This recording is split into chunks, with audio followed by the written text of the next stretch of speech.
नमस्कार। Last class रे आमे डायमेंशन एनालिसिस रो सेकेंड मेथड पढ़ते जो मेथड आमर थिला कि to convert one system of unit to another system of unit एवं से सेकेंड मेथड रो आमे गोटे न्यूमेरिकल करथिले एवं आज आमे आ गोटे न्यूमेरिकल करबा जो क्वेश्चन आमर अछि कि टू कन्वर्ट 10 जूल इनटू अर्क तार तो आमे 10 जूल को आमे अर्क रे कन्वर्ट करबा देखो जानी आम ए क्वेश्चन मेथड आम कौन कौच ना एथिरे आमर गोटे सिस्टम रो यूनिट देइथिबो से यूनिट को आमे आ गोटे सिस्टम ऑफ यूनिट रे कन्वर्ट करबा चलत देखिबा देखो क्वेश्चन मोर देइछ कौन गले ना आम 10 जूल को आम कौन करबा अर्क रे आम कन्वर्ट करबा देखो आम जानिबा फास्ट जानिबा ए जूल आ अर्क मोर कार यूनिट लास्ट क्लास रे हम कहते ना एनर्जी रो यूनिट कहले बा एनर्जी आम दुईटा सिस्टम यूनिट अच्छी गोटे हूँ एमके सिस्टम जूल एवं सीजे सिस्टम मोर अर्क तो ये जानीपारे आम जूल को जेहेतु आम अर्क रे कन्वर्ट करवा तार अर्थ जूलटा हूँ मोर एमके सिस्टम यूनिट ताको आम कौन कन्वर्ट करवा ना सीजेस यूनिट आम कन्वर्ट करवा लास्ट क्लास रे आम कहते ए सिस्टम सब आइदर एमके सिस्टम यूनिट देइथिबो ताको आम कौन करवा सीजीएस रे कन्वर्ट करवा किंबा सीजीएस थिबो ताको आम कौन करवा एमकेएस रे आम कन्वर्ट करवा चलंतु आम यार आंसरटा करवा देखंतु जेहेतु आम गोटे सिस्टम यूनिट को आ गोटे सिस्टम ऑफ यूनिट रे आम कन्वर्ट करवा सेति पई आम कौन कले ना दुईटा सिस्टम नहीं गले गोटे गला मोर सिस्टम 1 आ गोटे कौन हला रे ना सिस्टम 2 सिस्टम 1 आम को सिस्टम को रखिबा ना जो सिस्टम यूनिट देइथिबो ताको रखुचे आम सिस्टम 1 रे सिस्टम 2 रे का रखुचे ना जो सिस्टम यूनिट आम पचारि थिबो बा जाको आम कन्वर्ट करबा जेहेतु मोर जूल देइछि एवं जूल मोर एमकेएस यूनिट सेति पई मो सिस्टम 1 को रखले एमकेएस एवं पचारि मोर अर्क अर्क मोर कोटा ना सीजीएस यूनिट सेति पई ताको रखले कोन सिस्टम 2 रे एवं बाकी हम नेक्स्ट कोन करछे ना बेसिकली हमर बेस क्वांटिटी नहीं जाउछे एम एल टी एवं कौन क्वांटिटी बा नंबर जी मोर सिस्टम 1 रही से समस्त मोर गल 1 सिस्टम 2 रे समस्त मोर कौन गले ना मोर 2 हो गले तो एबे देखिए आम ये जो मोर एम एल डी कले क्या बुझाला ना मास लेंथ टाइम क्वांटिटी बा नंबर सिमिलरली सेमती आम सिस्टम 2 रे मास लेंथ टाइम एवं कौन क्वांटिटी बा नंबरटा आम पचार देखो जानी आम एमकेएस कले मैंने क्या बुझाऊँ ना मीटर किलोग्राम सेकेंड मीटर मोर लेंथ यूनिट किलोग्राम मोर मास यूनिट एवं सेकेंड मोर टाइम यूनिट देखो ये जो एमएलडी रे मोर मास लेंथ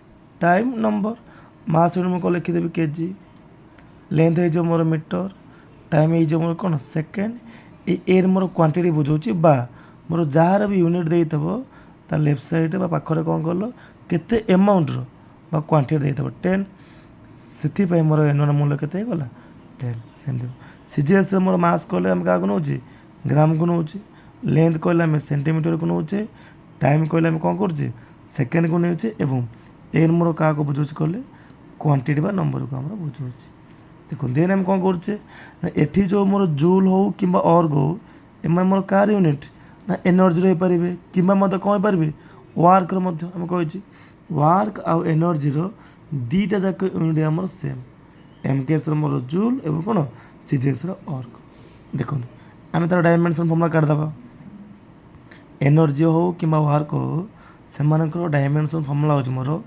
m1l2t-2 ये m1l2t-2 रु आम कौन करवा ए बी सी मूल्य आम बाहर करदे जानी आम ए कौन कौच ना मोर एम पावर जी थी मो मूल्य से हम बी कौन कौच एल पावर जी थी मो मूल्य से हम सी कौन कौच ना मो टी पावर जी थी मो मूल्य मत कौन हम से एटी आम ए मूल्य हो जाए मोर 1 बी मूल्य 2 एवं कौन सी मूल्य मोर -2 नेक्स्ट आम कौन करवा ना आम फर्मुला अप्लाई करदे चलते देखो आम आम फर्मुलाटा पुट कर फर्मुला कौन मोर ना n1 into m1 power A l1 power B t1 power C is equal to मोर के ना n2 into m2 power A l2 power B t2 power C ଦେଖନ୍ତୁ ଆମେ କ'ଣ କରିବା ସୂତ୍ର ଫର୍ମୁଲା ମନେ ରହିଯିବ ଆମର ସହଜ। ଦେଖନ୍ତୁ ଏଠି ମୋର ସମସ୍ତେ 1 ରହିଲେ, ଏଠି ମୋର ସମସ୍ତେ କ'ଣ ରହିଲେ ଆମର 2ରେ ଆମେ ନେଇଗଲେ। ଦେଖନ୍ତୁ ନେକ୍ସଟ ଆମେ କ'ଣ କରିବା ନା ଏଠି ତ ଆମ ସମସ୍ତଙ୍କ ମୂଲ୍ୟ ଜଣା ଅଛି, କିନ୍ତୁ କାହାର ମୂଲ୍ୟ ଜଣା ନାହିଁ କହିଲେ ଆମକୁ ନା N2ର ମୂଲ୍ୟ ଆମକୁ ଜଣା ନାହିଁ। ଏଇ N2 ମୂଲ୍ୟ ବାହାର କରିବା ପାଇଁ ଆମେ କ'ଣ କରିବା ନା ସହଜ କରିଦେବା। ସପୋଜ ମୋର ଏଇଟାକୁ ଆମେ A ନେଇଯିବା, ଏଇଟାକୁ ଆମେ କ'ଣ ନେଇଯିବା ନା B ନେଇଯିବା। ତାହେଲେ ମୋର କ'ଣ ପଢ଼ିଦେବା A ଇଜ୍ ଇକ୍ୱାଲ୍ ଟୁ କ'ଣ B।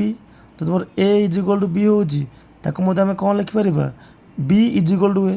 ସେଥିପାଇଁ ମୋର B ଇଜ୍ ଇକ୍ୱାଲ୍ ଟୁ କ'ଣ ଲେଖିଦେଲେ A ଲେଖିଦେଲେ। ଦେଖନ୍ତୁ ସେମ୍ ଜିନିଷ ମୁଁ ଏଇଟାକୁ ଏପଟକୁ ଆଣିଲେ ଏଠି ଏଇଟା କ'ଣ କରିଛି ସେପଟକୁ ଆମେ ନେଇଯାଇଛି।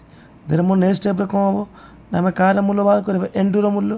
ମୋର N2ର ମୂଲ୍ୟ କେତିକି ହେବ ନା ଏଠି ମୋର ଯାହା ବି ଅଛି ତାକୁ ମୁଁ ଲେଖିଦେଲି।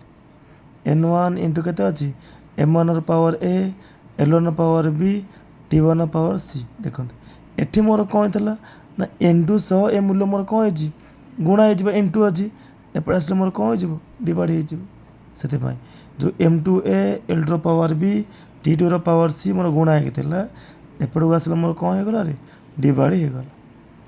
ଦେନ୍ ଆମେ ନେକ୍ସଟ ଷ୍ଟେପ୍ରେ କ'ଣ କରିବା ନା N2 ଇଜ୍ ଇକ୍ୱାଲ୍ ଟୁ ମୁଁ N1 ରଖିଦେଲି, ବାକି ଏ ଜିନିଷ ମୁଁ ସଜେଇଦେଲି।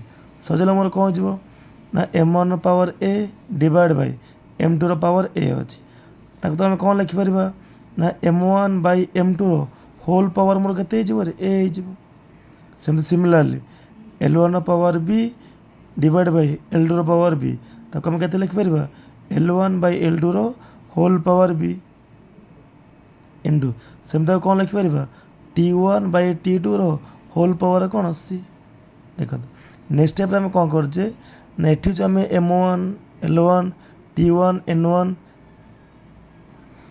ଦେଖନ୍ତୁ ଆମେ କ'ଣ କରୁଛେ ନା ଏଠି ଆମର ଯେଉଁ ଯାହା ବି ଗିଭେନ୍ ଥିଲା ମୂଲ୍ୟ ଗୁଡ଼ାକ ଏଠି ଆମେ ସବୁ ପୁଟ୍ କରୁଛେ। ଦେଖନ୍ତୁ M1 ମୋର ଥିଲା କେତେ 1 kg, ଏଠି ଆମେ ଲେଖିଥିଲା 1 kg ଡିଭାଇଡ଼ ବାଇ M2 ମୂଲ୍ୟ କେତେ ଥିଲା 1 ଗ୍ରାମ, ପକାଇଥିଲି କେତେ 1 ଗ୍ରାମ। ସେମିତି L ମୂଲ୍ୟ 1 ମିଟର ବାଇ 1 ସେଣ୍ଟିମିଟର, Bର ମୂଲ୍ୟ ଥିଲା ଆମର 2 ଇଣ୍ଟୁ 1 ସେକେଣ୍ଡ ବାଇ 1 ସେକେଣ୍ଡ, ତା ମୂଲ୍ୟ କେତେ ଆମର ଥିଲା -2। ଦେଖନ୍ତୁ ଏଇଟା ଦେଖନ୍ତୁ ଏଇଟା ହେଉଛି ମୋର ନେକ୍ସଟ ଷ୍ଟେପ୍ ମାନେ ମେନ୍ ଷ୍ଟେପ୍।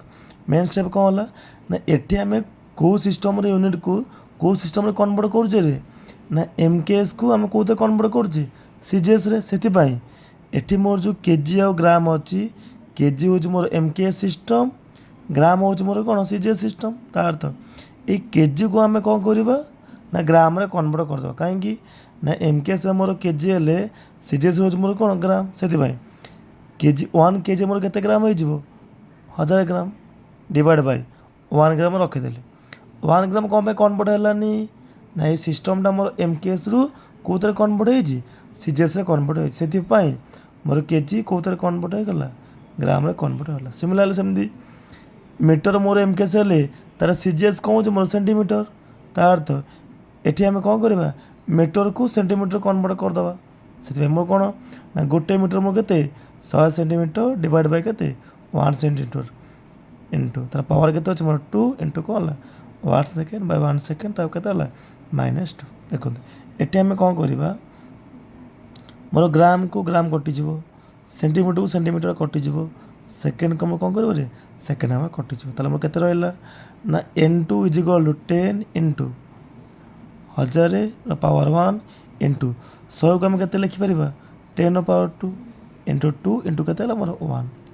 ଦେନ୍ N2 ମୋର କେତେ ହେବ ନା 10 ଇଣ୍ଟୁ 1000କୁ ଆମେ କେତେ ଲେଖିପାରିବା 10ର ପାୱାର 3 ଇଣ୍ଟୁ ଦେଖନ୍ତୁ ଜାଣିଛେ ଆମେ Aର power M whole power N ଥିଲେ ତା ଫର୍ମୁଲା ଆମେ କେତେ ଲେଖିପାରୁଛେ Aର ପାୱାର MN।